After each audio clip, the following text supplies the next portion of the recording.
ఏం చదువుతున్నావు? ఈ బండి ఎక్కడో తెలుసా బండి? స్టాప్ అంటే ఏంటి, సిగ్నల్ అంటే ఏంటి, ట్రాకింగ్ అంటే ఏంటి, అవన్నీ తెలుస్తుంది. ఏమి తెలియదు. తీసుకెళ్ళి దుక్కుతావు, లేకపోతే నువ్వు పడతావు కింద. నీవు పడితే నీకు పరిస్థితి ఏంటి? నీ వయసు అంతా 14 సంవత్సరాలు బండి చదువుతున్నావు. నానే పని చేస్తాడు. లాజ్ షాప్, బట్టల షాప్, బాగా డబ్బులు సంపాదిస్తున్నాడు. అదే నాన్న బాగా డబ్బులు సంపాదిస్తే బండి కొనిచ్చాడు. ఓన్ రాని ఎందుకు బండి ఎవరికి నమ్మతా? వెళ్ళి మీ నాన్న పిలుచుకుంటా, బండి నాన్న పిలుచుకుంటా ఆఫీస్ దగ్గర చేసుకురాకి. నాన్న వస్తే మీ నాన్నతో మాట్లాడు, బండి ఇస్తా. నీకేమైనా బండి నాన్న వస్తే మీ నాన్న సారీ ఈరోజు నాన్న పిలుచుకురా, మీ నాన్నకి ఇస్తా బండి. బండి ఇవ్వనని అంటే చేసుకోడు రాయని, అంతేనా? చేసుకోడు రాయని మీ నాన్నతో మాట్లాడాలి. ఇది నాన్న బండి కొట్టారు డిఎస్పీ గారు బండి తీసుకున్నాను. చేసుకోడు రాయని, చేసుకోడు. మీ నాన్నకి ఇస్తా బండి. ఎందుకు మీ నాన్నకి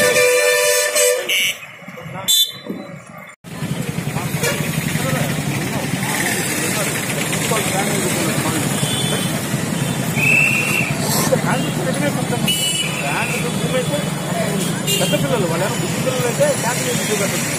బుద్ధి పిల్లలు అయితే పుట్టలేదు. పెద్ద పిల్లలు అందులో ట్యాంక్ కరెక్ట్ సపోజ్ ఆగస్టులో 2 రూపాయలు ఏదో ట్యాంక్ పడి అదే సపోజ్ కూడా అనుకున్నావు కడతావు. సపోజ్ 10 జరగాలని జరిగిన వీళ్ళకి నాన్న తెచ్చి వాళ్ళకి ఇచ్చేవాళ్ళు సరే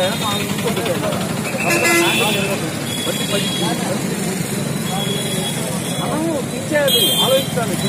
త్వరగా వెళ్ళిపోవాలని కాదు, త్వరగా ఆడకి వెళ్ళిపోతాం, ఇంటికెళ్ళాం, ముందుకు వెళ్ళిపోతాం త్వరగా. నలుగురు ఇద్దరు ఎక్కించుకో, ఒకళ్ళు ఎక్కించుకో, ఆ ముందు ఒకళ్ళు ఎక్కించుకో, ఇంకొక అమ్మాయిని ఎక్కించుకో. పిల్లలు వాళ్ళు 10 కాలు చేయించుకో, ఇంత మాట్లాడాలి.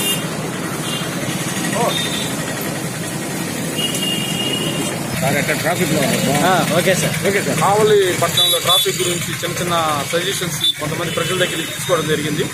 వాటిని ఇంప్లిమెంట్ చేస్తూ పోలీస్ పరంగా మేము చేయాల్సిన ఇంప్లిమెంట్స్ కూడా చేస్తాము.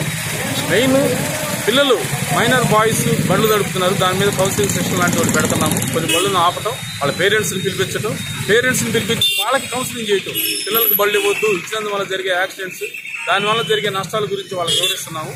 అదేవిధంగా మేము ఈ తోపుడు బళ్ళు వాళ్ళందరికీ నేను చెప్పే సజెషన్, కావలి పట్టణంలో ఉన్న తోపుడు బళ్ళందరికీ మా సజెషన్ ఏంటంటే, మీరు రోడ్డు మార్జిన్ దిగిపెట్టుకోండి అని మేము చెప్తున్నాం. మేము వాళ్ళకి కొంత టైం ఇస్తాము. టైం కాకపోతే మేము చట్టపరమైన యాక్షన్ తీసుకుంటాం వాళ్ళ మీద. పేరెంట్స్ కూడా పిల్లలు ఎక్కించుకుంటారు, 4-5 ఎక్కించుకుంటారు, వాళ్ళు కూడా మేము కౌన్సిలింగ్ చేస్తున్నాం, పట్టుకుంటాము. అంటే 4 మెంబర్స్ని ఎక్కించుకొని పిల్లలు వెనక ఒకళ్ళు ముందు ఒకళ్ళు మధ్యలో ఒకళ్ళు అట్లా కూర్చొని వెళ్తున్నారు. వాళ్ళ మీద కూడా మేము వాళ్ళకు కూడా కౌన్సిలింగ్ చేస్తున్నాం. వినపోతే వాళ్ళ మీద చట్టపరమైన యాక్షన్ కూడా వాళ్ళ మీద కూడా ఉంటుంది. తప్పకుండా హెల్మెట్ ధరించండి. కంపల్సరీ హెల్మెట్ ధరించండి. ఎందుకు చెప్తున్నామంటే, మేము యాక్సిడెంట్ అయిన తర్వాత ఫస్ట్ మనిషి తలెళ్ళి నేల తగిలింది. ఏ వ్యక్తి అయినా సరే బండి మీద ఫస్ట్ కాలు చేయగలదు. ముందు మనిషి మెంటల్గా అన్బ్యాలెన్స్ అవుతాడు. అన్బ్యాలెన్స్ అవ్వడం తలెళ్ళి నేల తగిలింది. హెల్మెట్ వల్ల సేవ్ అయితే కంపల్సరీ హెల్మెట్ ధరించండి. మనము ఎంటుకలు నలిగిపోతాయనో, లేకపోతే ఎంటుకలు చెడిపోతాయనో, ఎంటుకలు ఊడిపోతాయనో రకరకాల అపోహలతో హెల్మెట్ ధరించుకోవడం మానేస్తున్నారు.